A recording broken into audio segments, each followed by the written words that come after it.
പശ്ചിമ ബംഗാളിൽ മമതയെ കൂട്ടുപിടിച്ച് മമതയെ തകർക്കാൻ ബിജെപിയെ കൂട്ടുപിടിച്ച് രാഷ്ട്രീയ പ്രവർത്തനം നടത്തുന്നു. ആനി രാജയുടെ പുതിയാപ്പള മിഞ്ഞാന്ന് വയനാട്ട് വന്നിരുന്നു. ഡി രാജ. ഞാൻ വയനാട്ടിൽ നിന്നാ വരുന്നത്.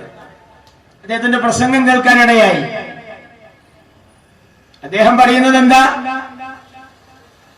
ഈ രാജ്യത്ത് രാഹുൽ ഗാന്ധി കർണാടകയിൽ നിന്നും തെലങ്കാനയിൽ നിന്നും ആളുകളെ കൊണ്ടുവന്ന് പിണറായിയെ ദ്രോഹിക്കുകയാണ് എന്ന്. നിങ്ങൾ പഠിക്കണം. ഒരു തെരഞ്ഞെടുപ്പാകുമ്പോ അവരവരുടെ ആളുകളെ ജയിപ്പിക്കാൻ ഓരോരുത്തരും ശ്രമിക്കും. പ്രത്യേകിച്ച് രാഹുൽ ഗാന്ധി വയനാട്ടിൽ മത്സരിക്കുന്നത് അദ്ദേഹം ജയിച്ചാൽ ഇന്ത്യയുടെ പ്രധാനമന്ത്രിയാകും എന്ന കാര്യത്തിൽ നമ്മുടെ സഖ്യം വന്നാൽ സംശയമില്ല. ഈ ആനി രാജയോട് തന്നെ ചോദിച്ചു നോക്കൂ, ഈ തെരഞ്ഞെടുപ്പിൽ നിങ്ങൾ എന്തിനാ നിൽക്കുന്നത്? ജയിക്കാൻ. പാരങ്ങളെ നേതാവ് ഇന്ത്യ സഖ്യത്തിൽ ആരാണോ നേതാവ് അതന്നെ. അതാരാ? രാജീവ് ഗാന്ധി. ഇപ്പൊ നിങ്ങൾ എവിടെ നിൽക്കണേ? ഞാൻ രാജീവ് ഗാന്ധിക്കെതിരെ. അവിടെ ആരാ ജയിക്കണ്ടത്? ഞാൻ തന്നെ. അപ്പൊ എങ്ങനെ രാഹുൽ പ്രധാനമന്ത്രിയാകുക? ആനി രാജയുടെ ഭർത്താവ് ഡി രാജ പറഞ്ഞത് തെലങ്കാനയിൽ നിന്നും കർണാടകയിൽ നിന്നും ആളിറങ്ങിയിട്ട് ഇവിടെ പിണറായിയെ വിമർശിച്ചു സംസാരിക്കുന്നു. ഞാനും ചോദിക്കട്ടെ, ഈ തെരഞ്ഞെടുപ്പില് നിങ്ങളെ കൂടാരത്തിൽ നിന്ന് എങ്ങോട്ടൊക്കെ ആൾക്കാർ പോയത്? ഞാൻ പറഞ്ഞല്ലോ, മാഹിയിൽ കൈപ്പത്തിക്ക് വോട്ട് ചോദിക്കാൻ, ബംഗാളിൽ ബിജെപിക്ക് വോട്ട് ചോദിക്കാൻ. പിണറായി വിജയന്റെ കൂടാരത്തിൽ കഴിഞ്ഞ ഗവൺമെന്റിൽ മന്ത്രിയായ കൃഷ്ണൻകുട്ടി ഈ തെരഞ്ഞെടുപ്പിൽ ബാംഗ്ലൂരിൽ പോയി വോട്ട് ചോദിച്ചത് താമരക്ക് നിഷേധിക്കണ്ടോ? ഒരു പൊതുയോഗം വെക്ക്. ഇവിടെ ഒരു പൊതുയോഗം വെച്ച് മാർക്സിസ്റ്റ് പാർട്ടി വിശദീകരിക്കണം. അതിന്റെ പേരിൽ ദള്ളിൽ തർക്ക, കേരള ദള്ളിലും തർക്ക. അപ്പോ നിങ്ങൾ എടുക്കുന്ന പണി എന്താ? ചിലയിടത്ത് കോൺഗ്രസിന്റെ ഒപ്പം, ചിലയിടത്ത് കോൺഗ്രസിനെതിര്, ചിലയിടത്ത് ബിജെപിക്കൊപ്പം, ചിലയിടത്ത് ബിജെപിക്കെതിര്, ചിലയിടത്ത് എല്ലാവർക്കും എതിര്, ചിലയിടത്ത് ആരപ്പൂല്ല. ഈ വാച്ച് നേരാക്കുന്ന കടയിൽ പോയ പോലെ, ക്ലോക്ക് നേരാക്കുന്ന കടയിൽ ഒരു കൃത്യ ടൈം ഉണ്ടാവില്ല. ചിലയില് 11:15, ചിലയില് 12:45, ചിലതില് 3 സൂചിയും കൂടി 6ലേക്ക് തൂങ്ങിയിട്ട്, ചിലതിലൊരൊറ്റ സൂചി ഉണ്ടാവില്ല. ആ കടക്കാരനോട് ചോദിക്കാൻ പറ്റുമോ എനിക്ക് അത്ര വാപ്പയെന്ന്? ഇല്ല. എന്താ കാരണം? അതൊരു ഏർപ്പാടാണ്. ഈ തെരഞ്ഞെടുപ്പിൽ നിങ്ങളുടെ നിലപാട് എന്താണ്? നിങ്ങൾ ഇന്ത്യ സഖ്യത്തിന്റെ കൂടെയുണ്ടോ? മോഡി പറയണ് എന്നേക്കാൾ കടുത്ത ഭാഷയിലാണ് പിണറായി രാഹുലിനെ ദ്രോഹിക്കുന്നത്. പിന്നെ എങ്ങനെ ഈ സഖ്യം ശരിയാകുന്ന പറയുന്നത്? എപ്പോഴും ഈ രാജ്യം പ്രതിസന്ധി നേരിട്ടിട്ടുണ്ടോ അപ്പോഴൊക്കെ കോന്ത്രമ്പല്ല് പോലെ മാറി നിൽക്കുക. നിങ്ങൾ കണ്ടില്ലേ ഈ ഇന്ത്യ സഖ്യത്തിൽ നേതാക്കളെ കൈപിടിച്ചിട്ട് പ്രതീക്ഷയോടുകൂടി നിൽക്കുന്ന ഒരു ചിത്രമുണ്ട്. ആ ചിത്രത്തിൽ തെളിഞ്ഞു നിൽക്കുന്നു ഫാറൂഖ് അബ്ദുള്ള, മമതാ ബാനർജി, രാഹുൽ ഗാന്ധി, പാണക്കാട്ടെ തങ്ങള്, അഖിലേഷ് യാദവ്, കെജ്രിവാൾ. ഈ നേരെങ്ങനെ നിരന്ന് നിൽക്കുകയാണ്. ആ കൂട്ടത്തില് ഒരു തലക്ക് ഇടതുപക്ഷം പ്രകാശ് കാരാട്ട്, യെച്ചൂരി രാജ, ഒരു 3 ആളും നിൽക്കുന്നത് ഈ കൂട്ടത്തില് വാറ്റുചാരായത്തിലെ പ്രതികൾ എസ്ഐയുടെ അടുത്ത് നിൽക്കുന്നത് പോലെയാണ്.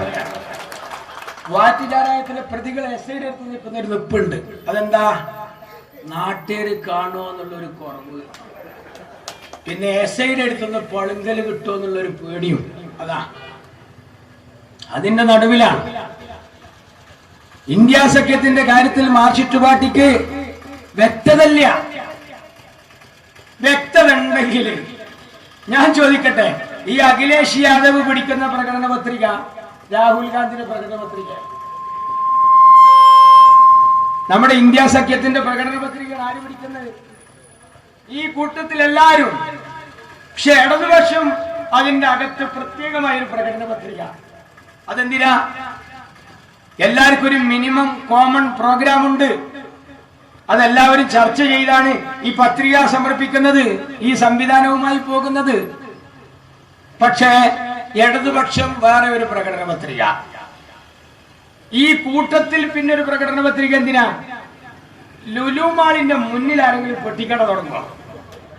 ലുലു മാളിന്റെ മുന്നിൽ അല്ലേ ആരെങ്കിലും പെട്ടിക്കട തുടങ്ങുമോ? അതും MA യൂസുഫ് അലി കാറ് ഇറങ്ങണോടത്ത് തുടങ്ങുമോ?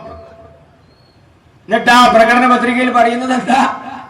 ഞങ്ങൾ അധികാരത്തിൽ വന്നാൽ, ആരായി ഞങ്ങള്? 50-ൽ താഴെ സീറ്റിൽ മത്സരിക്കുന്ന ഞങ്ങള്. 543 സീറ്റാണ് ഇന്ത്യയിൽ തെരഞ്ഞെടുപ്പ് നടക്കുന്നത്. 5, 4, 3. ഈ 543 സീറ്റില് ഭരിക്കാൻ വേണ്ടത് 272 സീറ്റാ.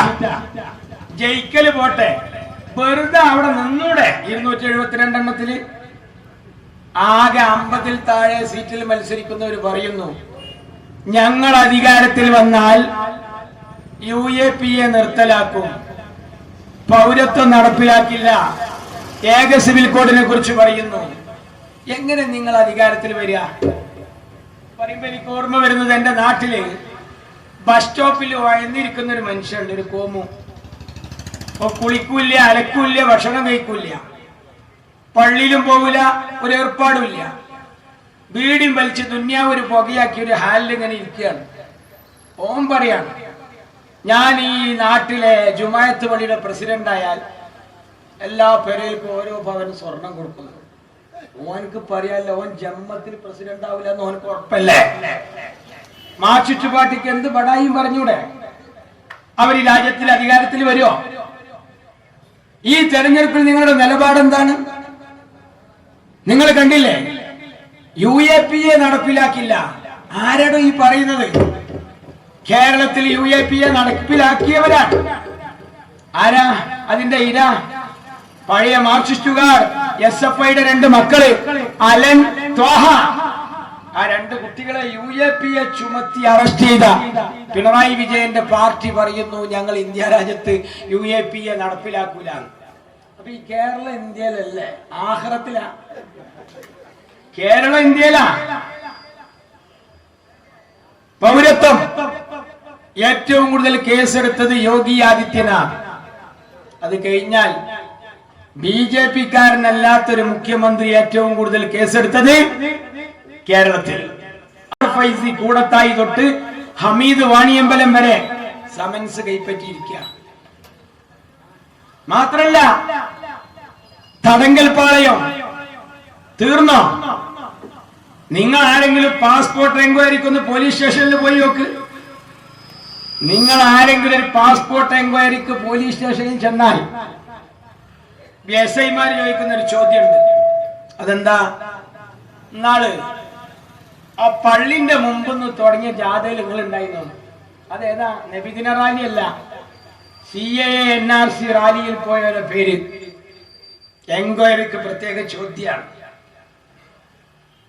പള്ളിയിലെ ഉസ്താദിന്റെ നേതൃത്വത്തിൽ മറ്റു മതാനുയായികളും കൂടിയിട്ട് ഒരു സമൂഹത്തെ ഈ നാട്ടിൽ നിന്ന് അകറ്റാൻ പാടില്ലെന്ന് പറഞ്ഞ് ജാതിയും മതവും നോക്കാതെ നമ്മൾ ഒന്നിച്ചു നടത്തിയ റാലിയാണ് CAA NRC റാലി.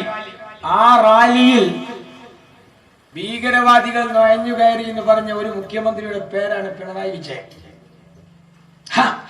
മോഡി പറഞ്ഞു പാർലമെന്റിൽ. എന്താ മോഡി പറഞ്ഞത്?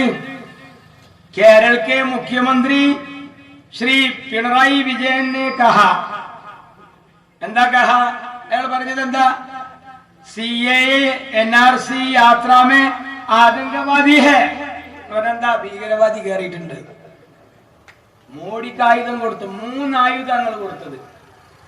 3 ആയുധം. നിങ്ങൾ അറിയണം, കേരളത്തിൽ മുസ്ലിം സമുദായത്തിലെ ചെറുപ്പക്കാർ സമൂഹത്തെ തമ്മിൽ അടുപ്പിക്കുക. മുസ്ലിം സമുദായത്തിലെ ചെറുപ്പക്കാർ മറ്റു മതാനുയായികളിലെ പെൺകുട്ടികളെ സ്നേഹം നടിച്ചു കൊണ്ടുവന്ന് മതപരിവർത്തനം നടത്തി അവിടെ കുട്ടികളെ ജനിപ്പിച്ച് അച്യുതാനന്ദൻ ഒരു 2025, 30, 35 ഒക്കെ ആകുമ്പോഴേക്ക് ഈ കേരള സംസ്ഥാനം ഒരു ഇസ്ലാമിക രാജ്യമായാലും അത്ഭുതപ്പെടാനില്ല. കോൺഗ്രസ് ഇതുവരെ പറഞ്ഞിട്ടുണ്ടോ? അത് പറഞ്ഞത് അച്യുതാനന്ദനാ. അത് ആരേറ്റുപിടിച്ചു എന്നറിയോ? UP മുഖ്യമന്ത്രി യോഗി ആദിത്യനാഥ്. മൂപ്പരെന്താ പറഞ്ഞറിയോ? നിയമസഭയിൽ കേരള के मार्क्सवादी साम्यवादी मुख्यमंत्री श्री अच्युतानंदन ने कहा. മൂപ്പര് അങ്ങനെ പറഞ്ഞത്. അച്യുതാനന്ദൻ പറഞ്ഞു എന്ന്. ഇത് ഏതുണ്ടാക്കി കൊടുത്തു? നിങ്ങൾ അറിയണം. അങ്ങനെ ഒരു സംഭവം ഉണ്ടോന്ന് പരിശോധിക്കണ്ടേ? കുട്ടികൾ പരസ്പരം സ്നേഹിക്കുന്നു, പ്രേമിക്കുന്നു. ഏതെങ്കിലും സഭകളോ പള്ളി കമ്മിറ്റിയോ ക്ഷേത്ര കമ്മിറ്റിയോ പറഞ്ഞിട്ടാണോ? പ്രേമത്തിനുണ്ടോ കണ്ണുമൂക്കും? അച്യുതാനന്ദന പേരിട്ടത് ലവ് ജിഹാദ്. നിങ്ങൾ ആലോചിക്കണം, അത് രണ്ടും രണ്ട് സാധന. ലവ് തലേ കയറിയോന് ജിഹാദ് കൽബ് കയറൂല. ജിഹാദ് കൽബ് കയറിയോന് ലവ് തലേ കയറൂല. അത് മോരും മുതലിയ, രണ്ടും പരസ്പരം ചേരൂല. അത് ഏറ്റുപിടിച്ചു. ഇതിനൊരു തീർപ്പുണ്ടാക്കണ്ടേ? അതിന് ശ്രമിച്ചത് ആരാന്നറിയാം? ഞങ്ങളെ കൂട്ടത്തിലെ ബെന്നി ബെഹനാൻ, കൈപ്പത്തി ചിഹ്നത്തിൽ മത്സരിച്ച MP. അദ്ദേഹം പാർലമെന്റിൽ അമിത്ഷായോട് ചോദിച്ചു, ഇങ്ങനെ ഒരു സംഭവം ഉണ്ടോ? കേന്ദ്ര ഗവൺമെന്റിന്റെ റിപ്പോർട്ട് വന്നു. അത് വെറുതെ പറയാ. അങ്ങനെ വന്ന ഒരു സാഹചര്യത്തിൽ ഞാൻ ചോദിക്കട്ടെ, ഇന്ത്യ രാജ്യത്ത് കേരള സംസ്ഥാനത്തിന്റെ അന്നത്തെ മുഖ്യമന്ത്രി കൊടുത്ത ആയുധം ഇന്ന് UP യിൽ വിറ്റഴിക്കുകയാണ്. BJPക്ക് ആയുധം കൊടുത്തു. പിന്നെ ഇപ്പുറത്തുണ്ട് ഒരു സ്ഥാനാർത്ഥി കരീംക വലിയൊരു സംഭാവന ചെയ്തിട്ടുണ്ട്. അതെന്താ? കരീംക പറഞ്ഞു, കോഴിക്കോട്ടെ ഇന്ന 3 സ്ഥാപനം, അതുപോലെ സിജി, ഇവര് ചേർന്ന് പഠനത്തിന്റെ പേരിൽ ആൺകുട്ടികളെയും പെൺകുട്ടികളെയും ഒക്കെ ഡൽഹിയിലേക്ക് പറഞ്ഞയച്ച് അവിടെ കുട്ടികൾ രഹസ്യമായി മോട്ടിവേഷൻ എന്ന പേരിൽ ക്ലാസുകൾ സംഘടിപ്പിച്ച് സ്ഫോടനാത്മകമായ സ്ഥിതിവിശേഷത്തിന് ആക്കം കൂട്ടുന്ന ഭീകരവാദ പ്രവർത്തനത്തിന് ചുക്കാൻ പിടിക്കുകയാണ്. എളമരം കരീം ഈ വർത്താനം കേട്ട ശേഷം അമിത്ഷാ ഉണർന്നു. അമിത്ഷാ ചെയ്ത പണി എന്താ അറിയോ? അമിത്ഷാ ചെയ്ത പണി എൻട്രൻസ് കോച്ചിങ് എക്സാം ഒക്കെ നടക്കുന്നിടത്ത് കർശനമാക്കി. അവിടുത്തെ കുട്ടികളൊക്കെ കോപ്പി ഉണ്ടോ കയ്യിൽ നിന്നായിരുന്നു ഇതുവരെ നോക്കിയിരുന്നത്. ബോംബുണ്ടോ എന്ന് നോക്കുന്ന പരുവത്തിലേക്ക് പോയി. എളമരം കരീം ചെയ്ത വലിയൊരു ഉപകാരം. ഇങ്ങനെ മാർക്സിസ്റ്റ് പാർട്ടി ഈ രാജ്യത്ത് മറ്റുള്ളവർക്ക് ആയുധം കൊടുക്കുകയാണ്. ഞാൻ പറയട്ടെ, കോൺഗ്രസ് എത്ര കാലം ഇന്ത്യ ഭരിച്ചു? പൗരത്വം എന്നത് ചർച്ചക്കെടുത്തിരുന്നോ? ചിലര് പറയുന്നു കോൺഗ്രസ് ചർച്ച ചെയ്തിട്ടുണ്ടല്ലോ. ഞങ്ങൾ പറയുന്നു ചാൻസ് കിട്ടിയിട്ട് നടപ്പാക്കാത്ത പാർട്ടിയാ കോൺഗ്രസ്. ഇന്ത്യയെ കയ്യിലെടുത്ത അമ്മാനമാടാനുള്ള ഭൂരിപക്ഷം ഒരു പ്രമാണിയെയും കൂസാതെ നടപ്പിലാക്കാമായിരുന്നു. ഒറ്റക്ക് ശ്രീമതി ഗാന്ധിയുടെ കാലത്ത്, രാജീവ് ജിയുടെ കാലത്ത് 3-2 ഭൂരിപക്ഷം. കോൺഗ്രസ് പൗരത്വത്തിൽ തൊട്ടില്ല. BJP തൊട്ടു. മാർക്സിസ്റ്റ് പാർട്ടി CAA നടപ്പിലാക്കണമെന്ന് ആവശ്യപ്പെട്ടു. നിങ്ങൾക്ക് പടച്ചോൻ ഡൽഹി വിധിക്കാൻ ഞാൻ നന്നായി, കിട്ടുമായിരുന്നെങ്കിൽ നടപ്പാക്കുമായിരുന്നു. നിലപാടുകൾ വ്യക്തമാണ്. ഏക സിവിൽ കോഡ് എടുത്തോ? ഏക സിവിൽ കോഡിന്റെ കാര്യത്തിൽ ഇന്ത്യ രാജ്യത്ത് എല്ലാവർക്കും ഒറ്റ നിയമം കല്യാണത്തിന്. ആരാ സമ്മതിക്കുക? മയ്യത്ത് പരിപാലനം, സംസ്കരണം, ഡെഡ് ബോഡി സംസ്കരിക്കാൻ ഒരേ നിയമം. ആരാ ഏറ്റെടുക്കുക? ഇന്ന് ഓരോ മതാനുയായികളും അവരുടെ ഇഷ്ടത്തിനനുസരിച്ച് കഴിയാണ്. അതാണ് ഇന്ത്യ. ഹിന്ദുവിന് ഹിന്ദുവായി, മുസൽമാന് മുസൽമാനായി, ക്രിസ്ത്യാനിക്ക് ക്രിസ്ത്യാനിയായി ആചാരാനുഷ്ഠാനങ്ങൾ നടത്താം. ഏക സിവിൽ കോഡ് വന്നാൽ അതിന് കഴിയോ? ഇല്ല. അതുകൊണ്ട് കോൺഗ്രസ് ഇതുവരെ ഭരിച്ചിട്ട് അതിൽ തൊട്ടില്ല. കോൺഗ്രസിന് ചാൻസ് കിട്ടിയിട്ടും നടപ്പാക്കിയില്ല. നമ്മുടെ നാടേതാന്നറിയോ? ഞാൻ ഈ പന്നിക്കോട് അങ്ങാടിയിൽ ഒരു വാളുമായി നടന്നാൽ ഈ മജീദ് മാഷ് വിളിച്ചു പറഞ്ഞാല് SI വന്നിന്നെ അറസ്റ്റ് ചെയ്തുണ്ടോ? എന്നാൽ ഒരു സിഖുകാരൻ വന്നാൽ അയാൾ വാള് ഉയർത്തിപ്പിടിച്ച് നടന്നാൽ തൊടാൻ പാടില്ല. കൃപാണം അയാളെ മതപരമായ ആചാര.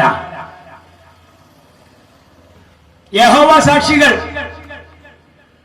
അവരുടെ ആവശ്യം ഇന്ത്യയോട് പറഞ്ഞു. എന്താ ആവശ്യം? ദേശീയ ഗാനത്തിന് ബെല്ലടിച്ചാൽ ജനഗണമന അധിനായക ജയഹേ ചൊല്ലണം. ആ ജനഗണമനയിലെ ചില വരികൾ ഞങ്ങളെ വിശ്വാസത്തിനെതിരാണ്. അതുകൊണ്ട് ദേശീയ ഗാനം ചൊല്ലുമ്പോൾ ഞങ്ങൾ വിട്ടുനിൽക്കും, ആ കൂട്ടത്തിൽ കൂടില്ല. യഹോവ സാക്ഷികൾ അത് വകവെച്ചു കൊടുത്ത നാടാ ഇന്ത്യ.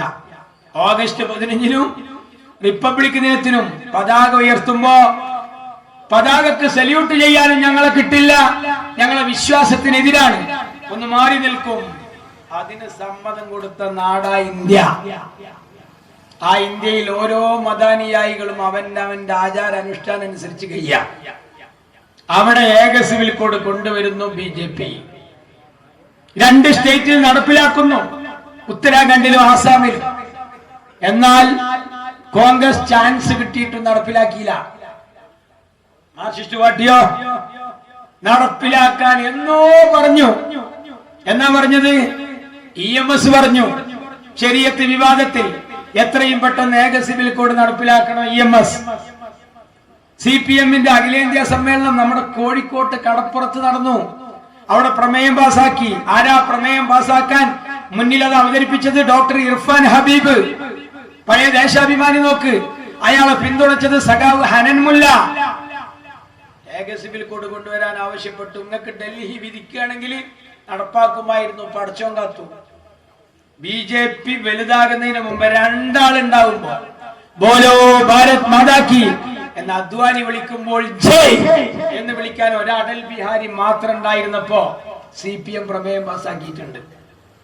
വിശ്വസിക്കാൻ പറ്റുമോ? ഏക സിവിൽ കോഡ് രാജ്യത്ത് കൊണ്ടുവരണം. കോൺഗ്രസ് ചാൻസ് കിട്ടിയിട്ടും നടപ്പിലാക്കിയില്ല. 3000 പള്ളിയുടെ ലിസ്റ്റുമായി നടക്കുന്നു BJP. ബാബരി പള്ളി പൊളിക്കുകയും ചെയ്തു. എന്നാൽ കോൺഗ്രസ് പള്ളി പൊളിക്കലൊരു നയമായി സ്വീകരിച്ച പാർട്ടിയാണോ? ബാബരി പള്ളി പൊളിഞ്ഞത് കോൺഗ്രസ് വലുതായത് കൊണ്ടല്ല, BJP വലുതായത് കൊണ്ടാണ്. കോൺഗ്രസ് വലുതായത് കൊണ്ടാണ് പള്ളി പൊളിഞ്ഞത് എങ്കിൽ ഇന്ത്യയെ കയ്യിലെടുത്ത് അമ്മാനമാടാനുള്ള ഭൂരിപക്ഷം കോൺഗ്രസിന് കിട്ടിയിരുന്നു. സമർക്കന്ദിൽ, ബുഖാറയിൽ, സോവിയറ്റ് റഷ്യയിൽ, ബംഗാളിൽ CPM പള്ളിയുടെ കാര്യത്തിൽ ചെയ്ത പോലെ ഒരു നിലപാട് കോൺഗ്രസിനുണ്ടായിരുന്നുവെങ്കിൽ ഞാനൊരു ലീഗുകാരൻ അടിയുറച്ചു പറയാം, സർവശക്തനായ അള്ളാഹുവിന്റെ മുമ്പിൽ സുജൂദ് ചെയ്യാൻ കോൺഗ്രസ് അങ്ങനെ ഒരു തീരുമാനം എടുത്തിരുന്നുവെങ്കിൽ ഒരൊറ്റ പള്ളി ഇന്ത്യയിൽ ഉണ്ടാകുമായിരുന്നില്ല. അത്രയും കാലം കോൺഗ്രസ് ഇന്ത്യ ഭരിച്ചു. ഇന്ത്യയിൽ നല്ല ഭൂരിപക്ഷത്തോടുകൂടി ഭരിച്ചു. ഒരാളെയും കൂസാതെ പള്ളിക്കെതിരെ തീരുമാനം എടുക്കാമായിരുന്നു. കോൺഗ്രസ് ആ പണി ചെയ്തില്ല. BJP ഈ അജണ്ട. CPM 92 പള്ളി പൊളിക്കുന്നത്. ഡിസംബർ 6, 84 തിരൂരിലെ റെയിൽവേ ഗുഡ് ഷെഡ് മൈതാനിയിൽ സഖാവ് EMS പ്രസംഗിച്ചു. ബാബരി പള്ളി പൊളിച്ചു മാറ്റി പ്രശ്നം തീർക്കണം. നിങ്ങളെ മുറാദായിരുന്നു BJP ഹാസിലാക്കിയത്. പള്ളി പൊളിച്ചു പ്രശ്നം തീർക്കണം. ആ യോഗത്തിൽ അധ്യക്ഷം വഹിച്ചതാരാ? VV ഗോപിനാഥ്. ആ യോഗത്തിൽ സ്വാഗതം പറഞ്ഞതാരാ? ഇപ്പോഴത്തെ പൊന്നാനി MLA സഖാവ് നന്ദകുമാർ. ആ യോഗത്തിൽ നന്ദി പറഞ്ഞതാരാ? തിരൂർ മുനിസിപ്പൽ ചെയർമാൻ സഖാവ് മൊയ്തീൻ കുട്ടിയാക്ക. പള്ളിയുടെ കാര്യത്തിൽ ഒന്നാണോ നിങ്ങൾ പറഞ്ഞത്? അല്ല, അത് ഒന്ന് പള്ളി പൊളിച്ച് പ്രശ്നം തീർക്കണം പൊളിക്കുന്നതിന്റെ മുമ്പേ. നമ്പർ 1. നമ്പർ 2, മേലെ തട്ട് മുസ്ലിങ്ങൾക്കും താഴെ തട്ട് ഹിന്ദുക്കൾക്കും പറഞ്ഞു. നമ്പർ 3, ആർക്കും കൊടുക്കണ്ട. ഇത് പുരാവസ്തു വകുപ്പിന് വിട്ടുകൊടുത്ത് ദേശീയ സ്മാരകമാക്കണം. നമ്പർ 4, പള്ളി പൊളിഞ്ഞപ്പോ ബംഗാൾ പ്രമേയം പാസാക്കിയില്ല, ശരിയായില്ല. ത്രിപുര നിങ്ങൾ പാസാക്കിയില്ല. കേരളത്തിൽ ഒരു പ്രമേയം കൊണ്ടുവന്നു. ആര്? KPA മജീദ്. ആ പ്രമേയത്തിൽ എന്താ പറഞ്ഞത്? ബാബരി പള്ളി യഥാസ്ഥാനത്ത് പുനർനിർമ്മിക്കണം. നിങ്ങൾ എണീറ്റ് നിന്ന് പറഞ്ഞു അതിലൊരു തിരുത്തുണ്ട്. എന്താ തിരുത്ത്? ബാബരി പള്ളി പൊളിച്ചു മാറ്റി പ്രശ്നം ബാബരി പള്ളി യഥാസ്ഥാനത്ത് പുനർനിർമ്മിക്കണം എന്നതിലൊരു തിരുത്തുണ്ട്. നമ്മൾ വിചാരിച്ചു ഈ പുനർനിർമ്മിക്കണം എന്ന് പറഞ്ഞതിൽ വല്ല അക്ഷരത്തെറ്റുണ്ടോന്നാ. അല്ല, ബാബരി പള്ളി എന്ന് പറയല്ലേ, തർക്കമന്ദിരം എന്ന് മാറ്റി എഴുതണം എന്ന് ശടിച്ചവര് പള്ളി സ്നേഹികളാണോ? കോൺഗ്രസിനെ വിശ്വസിക്കാം.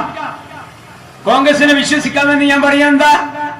ഞാൻ ലവ് ജിഹാദിന്റെ കാര്യത്തിൽ ബെന്നി ബെഹനാൻ പറഞ്ഞതുപോലെ പള്ളിയുടെ കാര്യത്തിൽ ഇനിയൊരു പോയത്തക്കാരും ആരാന്റെ ക്ഷേത്രം പിടിക്കരുത്, പള്ളി പിടിക്കരുത്. കോൺഗ്രസിന് നിർബന്ധം. കോൺഗ്രസ് ചെയ്ത പണി എന്താ?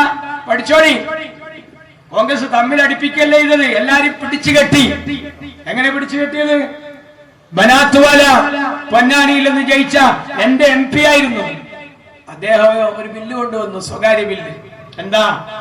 47 ഓഗസ്റ്റ് 15 കട്ട് ഓഫ് ഡേറ്റ് ആയി അംഗീകരിച്ചിട്ട് ആരുടെയൊക്കെ കയ്യിൽ പള്ളി ഉണ്ടോ അതൊക്കെ പള്ളി, ആരുടെയൊക്കെ കയ്യിൽ ക്ഷേത്രം ഉണ്ടോ അത് ക്ഷേത്രം. സ്വാതന്ത്ര്യം കിട്ടും. ആരുടെയൊക്കെ കയ്യിൽ ചർച്ചുകളുണ്ടോ അതൊക്കെ ചർച്ച്, ആരുടെയൊക്കെ കയ്യിൽ ഗുരുദ്വാരകളുണ്ടോ അത് ഗുരുദ്വാര, ആരുടെയൊക്കെ കയ്യിൽ ബുദ്ധവിഹാരങ്ങളുണ്ടോ അതൊക്കെ ബുദ്ധവിഹാരം.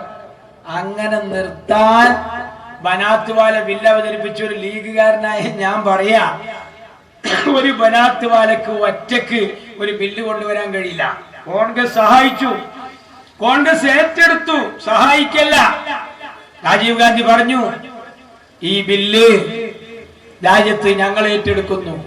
ആ ബില്ല് പാസാക്കി. അതിനുശേഷമാണ് ഇപ്പൊ ഗ്യാൻവാബി മധുര പള്ളി തർക്കത്തിൽ വന്നപ്പോ കോടതി പറഞ്ഞു ഈ പടി കയറാൻ പാടില്ല. കോൺഗ്രസ് എല്ലാവരുടെയും മാനം കാത്തു. ആ കോൺഗ്രസ് രാജ്യത്ത് തിരിച്ചു വരണം എന്നാണ് നമ്മൾ ആഗ്രഹിക്കുന്നത്. നരേന്ദ്രമോദി എല്ലാം വിറ്റ് തുലക്കുകയാണ്. കടല്, മീന്, റെയിൽവേ, വിമാനത്താവളം, എണ്ണണോ, മരുന്ന് കമ്പനി ഒക്കെ വിറ്റ് തുലക്കുകയാണ്. ഗാന്ധിയിൽ നിന്ന് എത്ര വ്യത്യാസ. ഗാന്ധി ഷർട്ട് ഇടാതെ നടന്നപ്പോ കൂടെയുള്ളവർ ചോദിച്ചിരുന്നു എന്താ കുപ്പായിടാത്തത്. അവസാനം ഇന്ത്യക്കാരനും ഒരു ഷർട്ട് ധരിച്ചേ ഞാനൊരു ഷർട്ട് ധരിക്കൂ, ഗാന്ധിജിയുടെ വാശി. മോഡിയോ 10 ലക്ഷത്തിന്റെ കുപ്പായത്തിന്മേൽ മോഡി മോഡി മോഡി എന്ന് എഴുതിയിരിക്കുകയാണ്. മഹാത്മജി പാടുന്ന പാട്ടും മോഡി പാടുന്ന പാട്ടും രണ്ട്. മഹാത്മജി പാടിയ പാട്ടെന്താ?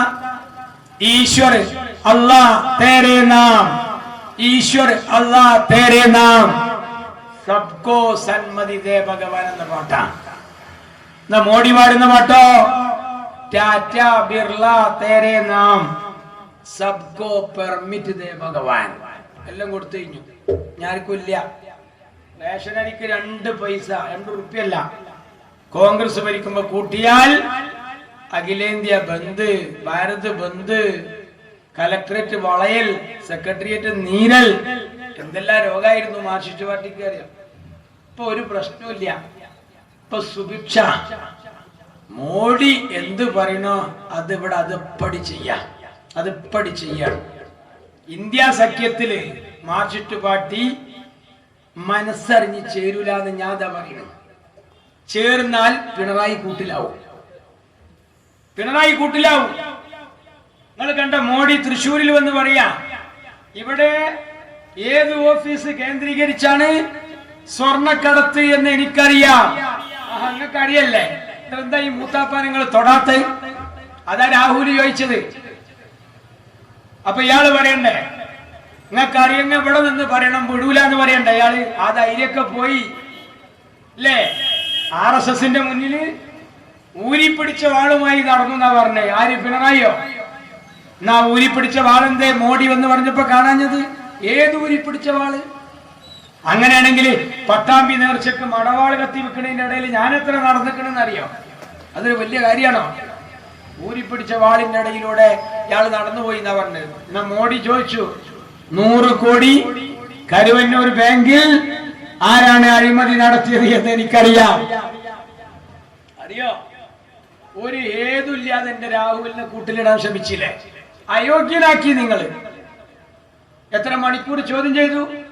ഇദ്ദേഹത്തിന്റെ അമ്മ നമ്മുടെ പ്രിയപ്പെട്ട സോണിയാജിയെ ക്യാൻസർ രോഗിയാന്ന് അറിഞ്ഞിട്ടും മണിക്കൂർ കണക്കിന് ചോദ്യം ചെയ്തു.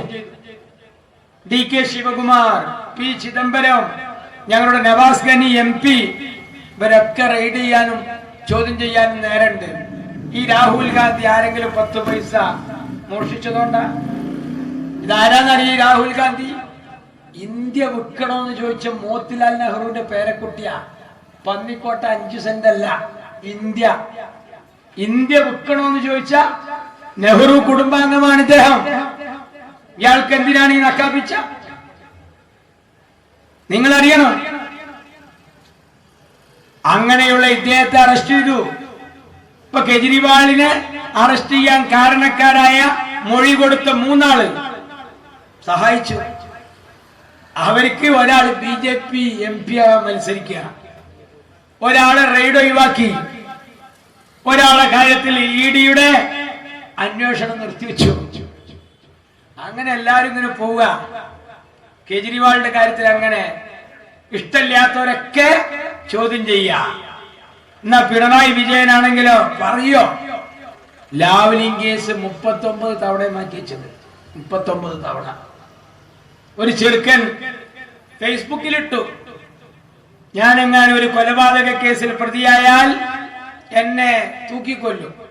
എന്നെ തൂക്കുമ്പോ സാധാരണ കോടതി ഏത് കൊലപ്പുള്ളിയോടും ചോദിക്കുന്ന ഒരു ചോദ്യമുണ്ട്, അവസാനമായി വല്ല ആഗ്രഹമുണ്ടോ? അങ്ങനെ ചോദിച്ചാൽ ഞാൻ കോടതിയോട് പറയും, എനിക്ക് ഈ ലാവ്ലിൻ കേസ് വിധി പറഞ്ഞു കണ്ടിട്ടൊന്ന് മരിച്ചാൽ മതിയായിരുന്നു. അറിയൂല എന്തങ്ങനെ മാറ്റിവെക്കാൻ. സ്വർണ്ണക്കടത്ത് എനിക്കറിയാം, നയതന്ത്ര ചാനലാണ് കളങ്കപ്പെടുത്തിയത്. ലൈഫ്, മാസപ്പടി, മോള്. ഞാൻ ചോദിക്കട്ടെ, പഴയ വിജയനാണെങ്കിൽ നടക്കുവോ? ഒരാളെ മാത്രം തൊടുന്നില്ല, കാരണം അയാൾക്ക് ചില സഹായങ്ങളുണ്ട്. അയാളെങ്ങാനും ഇന്ത്യ സഖ്യത്തിൽ കൂടിയാൽ അറസ്റ്റ് ഉറപ്പാ.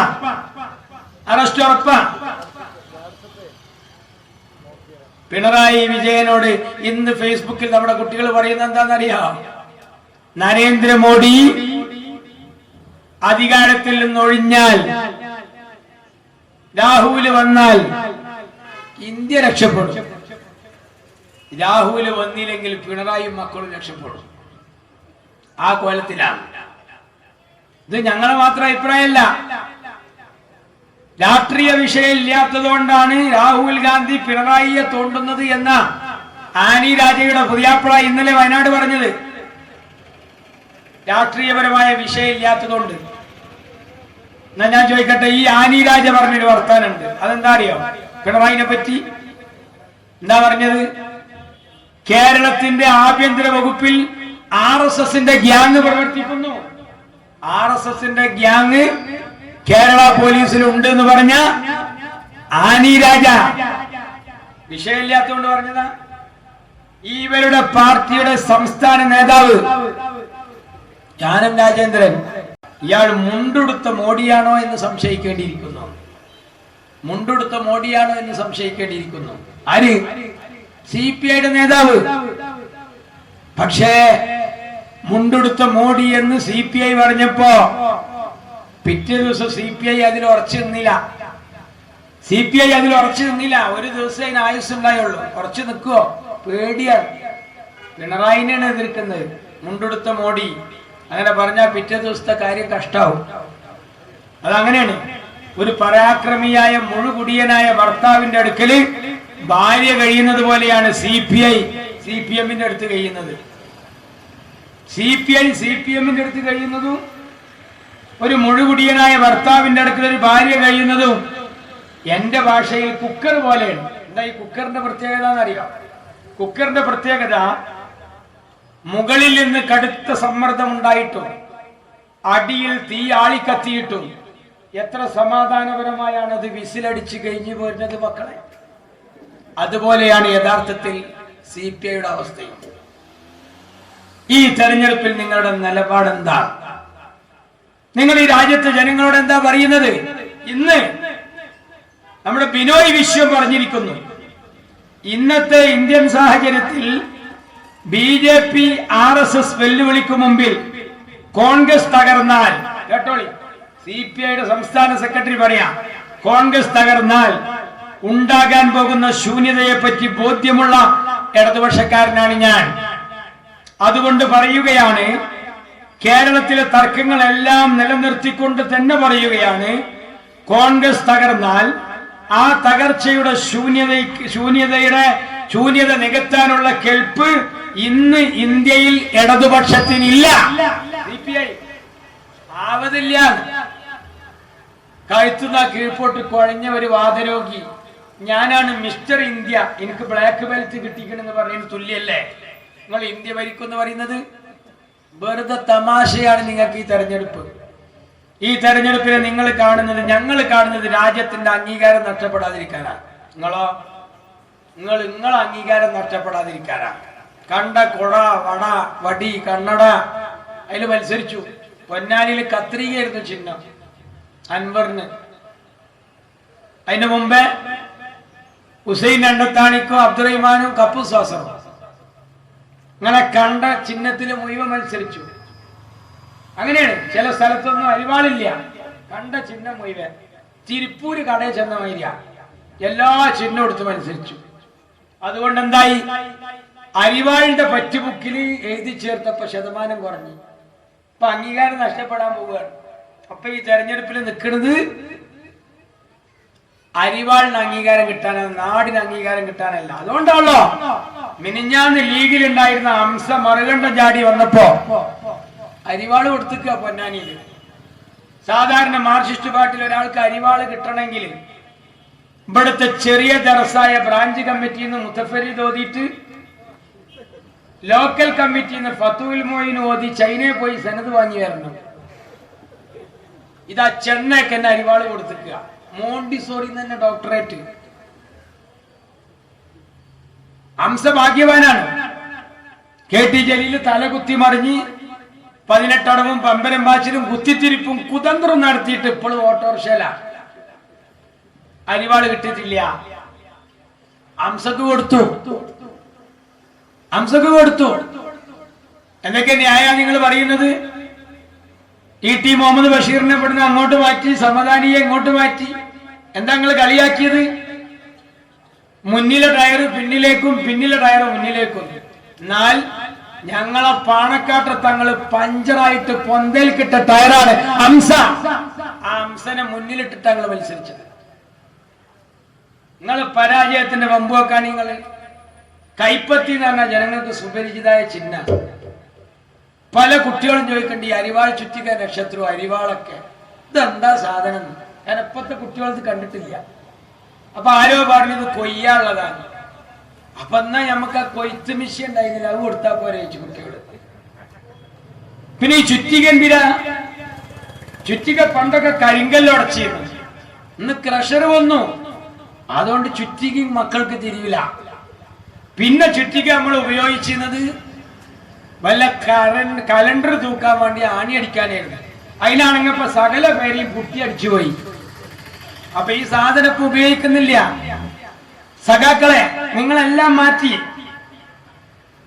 നിങ്ങള് സാധാരണ നോമിനേഷൻ കൊടുത്ത ഒരു അരിവാളുകാരൻ പോയിട്ട് ചെയ്യണ പണി എന്താ അറിയോ?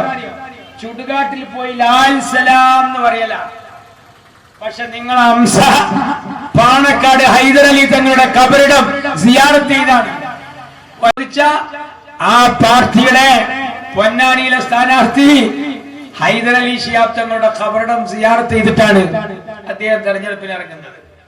എന്നിട്ട് ആളുകളെ വെട്ടികളാക്കാൻ വേണ്ടി ഓരോ വർത്തമാനം പറയാം. പൊന്നാനിയിൽ നിങ്ങളുടെ നിലപാട് എന്താണ്? മലപ്പുറത്ത് നിങ്ങളുടെ നിലപാട് എന്താണ്? ഇവിടെ നിങ്ങളുടെ നിലപാട് എന്താണ്? ഇന്ത്യൻ നാഷണൽ കോൺഗ്രസ് ഇന്ത്യ രാജ്യത്ത് ഈ സഖ്യത്തിൽ 300 സീറ്റിലാണ് മത്സരിക്കുന്നത്. നിങ്ങൾ എത്ര സ്ഥലത്താ? എന്നിട്ട് നിങ്ങൾ ഈ രാജ്യത്തെ ജനങ്ങളെ വെട്ടികളാക്കിയിട്ട് ഈ സഖ്യത്തെ എല്ലാ നിലക്കും മോശമാക്കി ചിത്രീകരിക്കുകയാണ്.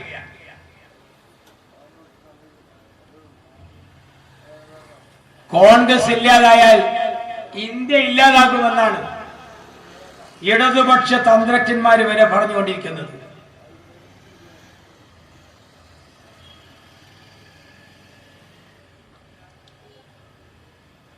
സീതാറാം യെച്ചൂരി പറഞ്ഞത് എന്താ? കോൺഗ്രസിന് കൊടുക്കുന്ന വോട്ടുകളൊക്കെ BJPക്ക് കൊടുക്കുന്ന വോട്ടുകളാണ്. ഞാൻ ചോദിക്കട്ടെ, നിങ്ങളുടെ 2 സ്റ്റേറ്റ് ഒന്നായിട്ട് BJP പോയി. അവിടുത്തെ മാർക്സിസ്റ്റരൊക്കെ ഒന്നിച്ച് മൊത്തായതാ. 2 സ്റ്റേറ്റാണ് കൊടുത്തത്. രാജ്യത്തിന്റെ നന്മയുടെ കൂടെ നിങ്ങൾ നിന്നോ? ഒരു തവണ BJPനെ പിടിക്കുക, കോൺഗ്രസിനെ ഇറക്കുക, പിന്നെ കോൺഗ്രസിനെ പിടിക്കുക, BJP ഇറക്കുക. Loading and unloading. തൊഴിലാളി വർഗത്തിന്റെ രാഷ്ട്രീയം. എന്നിട്ട് ഇവരുടെ നേതാക്കന്മാര് പറയാ, വിശാലമായ ഇന്ത്യ സഖ്യത്തിന്റെ കൂടെ ഇടതുപക്ഷത്തോടൊപ്പം നിൽക്കുകയാണ് ചെയ്യേണ്ടത്. രാഹുൽ ഗാന്ധി മത്സരിക്കാൻ പാടില്ല. 5 ലക്ഷത്തോളം വോട്ട് കിട്ടിയ എന്റെ രാഹുല് അവിടെ മത്സരിക്കുമ്പോ ഇന്ത്യ സഖ്യത്തിലുള്ള നിങ്ങൾ നോമിനേഷൻ കൊടുക്കാതിരിക്കുക വേണ്ടത്. നിങ്ങൾ പറയുന്നത് എന്താ? വിശാലമായ ഇന്ത്യ സഖ്യത്തില് ഞങ്ങളുടെ കൂടെ കോൺഗ്രസ് നിൽക്കണം. എവിടെങ്കിലും ഉണ്ടോ? കടല് തോട്ടിക്ക് വരിക, തോട് കടലിൽ കടോ പോവുക. അതാണ് സ്ഥിതി. ഇന്ത്യ രാജ്യത്ത് 300ഓളം സീറ്റിൽ മത്സരിക്കുന്നു ഇന്ത്യൻ നാഷണൽ കോൺഗ്രസ്. ആ ഇന്ത്യൻ നാഷണൽ കോൺഗ്രസ് ഈ രാജ്യത്ത് നന്മ ആഗ്രഹിച്ചുകൊണ്ട് പ്രവർത്തിക്കുകയാണ്. എന്നാൽ നിങ്ങൾക്ക് ഈ തെരഞ്ഞെടുപ്പ് അതിനുള്ളതല്ല. നിങ്ങൾ ഈ രാജ്യത്ത് VP സിംഗിനെ അധികാരത്തിലേറ്റി. ആരുടെ പിന്തുണയോടുകൂടി? BJP പിന്തുണ പിൻവലിച്ചപ്പോഴാ VP സിംഗ് രാജിവെച്ച്. അപ്പൊ അവിടെ നിന്നിരുന്നതോ BJP താങ്ങിയപ്പോൾ. ഇതറിയാൻ കൂടുതൽ ബുദ്ധി വേണോ? ആ കൂട്ടത്തിൽ നിങ്ങൾക്ക് കൈപൊക്കിയ ഒരു MP ഉണ്ടായിരുന്നു, ബിയാന്ത് സിംഗിന്റെ ഭാര്യ. ആരാ ബിയാന്ത് സിംഗ്? ഇന്ദിരാഗാന്ധി വധക്കേസിലെ പ്രതി. ആരെയൊക്കെ നിങ്ങൾ തെരഞ്ഞെടുപ്പിൽ വലുതാക്കിയെന്നറിയോ? ഇന്നിപ്പോ കോൺഗ്രസിനോട് പറയാ ഒന്ന് രക്ഷപ്പെടുത്താൻ. എന്നിട്ടും ഈ തെരഞ്ഞെടുപ്പില് മോഡിക്ക് ബേജാറുണ്ട്. മോഡിയുടെ വെപ്രാളം മൂപ്പര് കാട്ടണുണ്ട്. അപ്പൊ ഗോവിന്ദൻ മാഷ് പറയാണ്, മോഡി വരും. സ്വകാര്യല്ല, മൈക്കിലാ പറയുന്നത്. അപ്പൊ നിങ്ങൾ ഈ കൂട്ടത്തിൽ എടുക്കണ പണി എന്താ? മോഡിയെ കൊണ്ടുവരാനാ? വെറുതെയാണോ CPI പറഞ്ഞത്? പഴയ പോലെയല്ല. നിങ്ങൾക്ക് ഈ തെരഞ്ഞെടുപ്പിൽ കോൺഗ്രസ് മുക്ത ഭാരതം, BJP-യുടെ ലക്ഷ്യത. ലോക്നാഥ് ബെഹ്റയാണ് ഏറ്റെടുത്തത്. ബംഗാൾ തള്ളിക്കളഞ്ഞ ബെഹ്റ, തമിഴ്നാട് തള്ളിക്കളഞ്ഞ ബെഹ്റ. ആ ബെഹ്റ ഇന്ന് കേരളത്തിന്റെ ഉയർന്ന പോലീസ് ഉദ്യോഗസ്ഥനാണ്. പഴയ വിജയനാണെങ്കിൽ തൊടില്ല, ഇപ്പോഴത്തെ വിജയൻ തൊടും. എന്താ കാര്യം? ഇപ്പോഴത്തെ വിജയന് ഒരു തട്ടുമുട്ട് തീരാനുണ്ട്. രമൺ ശ്രീവാസ്തവ, സിറാജുന്നീസ വെടിവെപ്പിലെ പ്രതി, IG, പെൻഷൻ പറ്റി വീട്ടിൽ പോയി കിടക്കേണ്ട ആളാ. അയാൾ ഇന്ന് പോലീസ് രംഗത്ത് വല്ല ഇൽമിന്റെ കുറവും വന്നാൽ പിണറായിക്ക് ഉപദേശം കൊടുക്കാനുള്ള ഉസ്താദുൽ അസാത്തിദിന്റെ പേരാണ് രമൺ ശ്രീവാസ്തവ. പഴയ വിജയനാണെങ്കിൽ സമ്മതിക്കോ? ഇല്ല. ഇപ്പത്തെ വിജയൻ ഒരു തട്ടുമുട്ട് തീരാനുണ്ട്. അത് ലാവലിംഗ് കേസാണ്. ഇത് ലാസ്റ്റ് ബസ്സാണ്. പരസ്പരമുള്ള എല്ലാ പോരും മാറ്റിവെക്കേണ്ട ദിവസമായി 26-ാം തീയതി. സുന്നിയും തമ്മിലുള്ള തർക്കം, സുന്നിയും മുജാഹിദും തമ്മിലുള്ള തർക്കം, പള്ളി കമ്മിറ്റിയും അമ്പല കമ്മിറ്റിയും തമ്മിലുള്ള തർക്കം, അളിയനും തമ്മിലുള്ള തർക്കം, നാത്തുമ്പോര് തർക്കം, വരിസംഖ്യ വരവ് വെക്കാത്തതും അതിന് തിരക്കിയതായ വിഷയമൊക്കെ മാറ്റിവെക്കേണ്ട ദിവസമാണ് ഈ തെരഞ്ഞെടുപ്പ്. ഒന്നിച്ചു നിൽക്കണം. നമ്മൾ ഒന്നിച്ചു നിന്നാൽ അത്ഭുതം ഉണ്ടാക്കാൻ പറ്റും. ആ മക്കൾ രണ്ടും ജീവൻ പണയം വെച്ചാണ് ഈ സഖ്യത്തിന്റെ മുന്നിൽ നിൽക്കുന്നത്. രാഹുൽ ഗാന്ധിയുടെ കൂടെ ഇന്ന്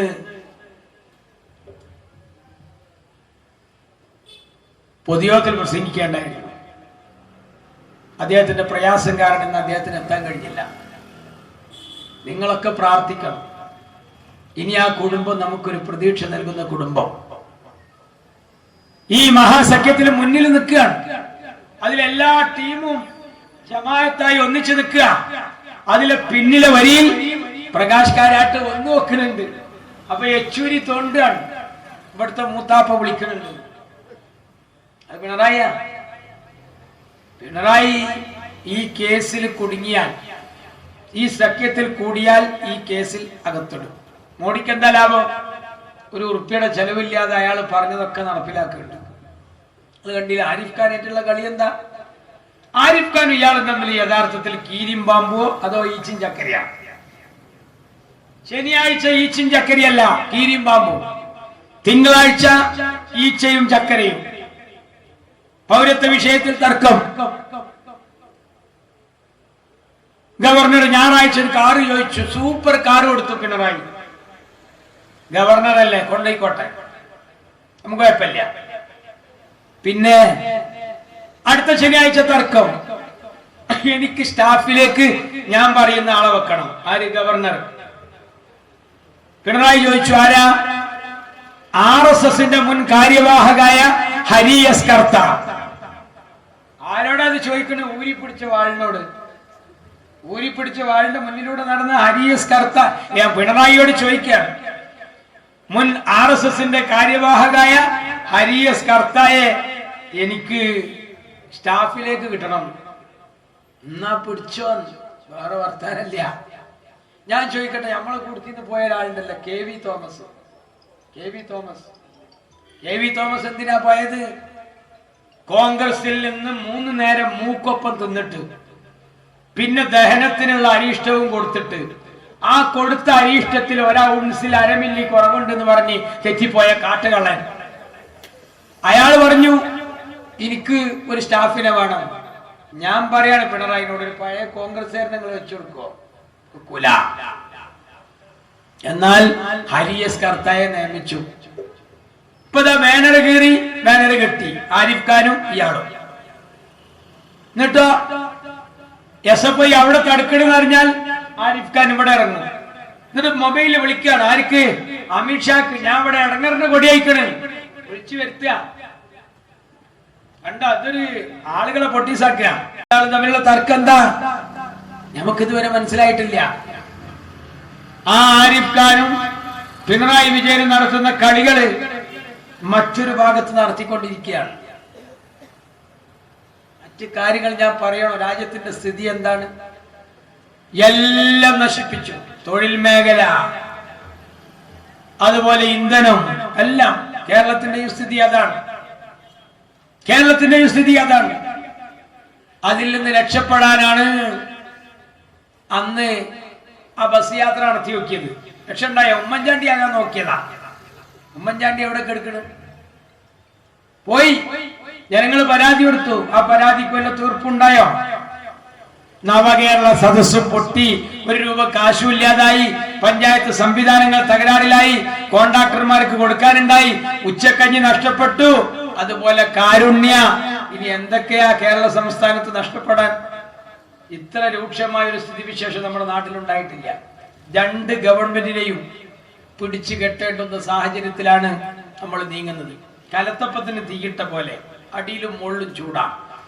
ഈ തെരഞ്ഞെടുപ്പിൽ നമ്മൾ ചെയ്യേണ്ടത് ജനാധിപത്യ ചേരിയെ ശക്തിപ്പെടുത്തണം. നിങ്ങൾ എല്ലാവരും മനസ്സറിഞ്ഞ് പ്രാർത്ഥിക്കണം. ശ്രീ രാഹുൽ ഗാന്ധിയെ കൈപ്പത്തി അടയാളത്തിൽ വോട്ട് ചെയ്ത് വിജയിപ്പിച്ച് ഇന്ത്യ സഖ്യം അധികാരത്തിൽ വരാൻ തഹജ്ജുദ് നിസ്കരിച്ച് തേടണം എന്ന് ഞാൻ എന്റെ വിശ്വാസികളോടും ഓരോ മതാനുയായികളോടും നിങ്ങളുടെ ഭാഷയിൽ നിങ്ങൾ പ്രാർത്ഥിക്കണമെന്നും പറയാം. കാരണം ഇദ്ദേഹം വന്നാൽ കേരള സംസ്ഥാനത്തിന് ഒരു പ്രധാനമന്ത്രിയെ കിട്ടുകയാണ്. അത് കിട്ടിയാൽ നമ്മുടെ കേരളത്തിൽ ഈ നഷ്ടപ്പെട്ട പ്രതാപം വീണ്ടെടുക്കാൻ സാധിക്കും. അതിനുവേണ്ടി കൈ മെയ് മറന്ന് എല്ലാവരും ഒരു കയ്യായി, ഒരു മെയ്യായി, ഒരു രാഗമായി, ഒരു താളമായി പ്രവർത്തിക്കാൻ ഒന്നിച്ചു നിൽക്കണമെന്ന് മാത്രം ആവശ്യപ്പെട്ട് ഞാൻ അവസാനിപ്പിക്കുന്നു. ജയ് UDF.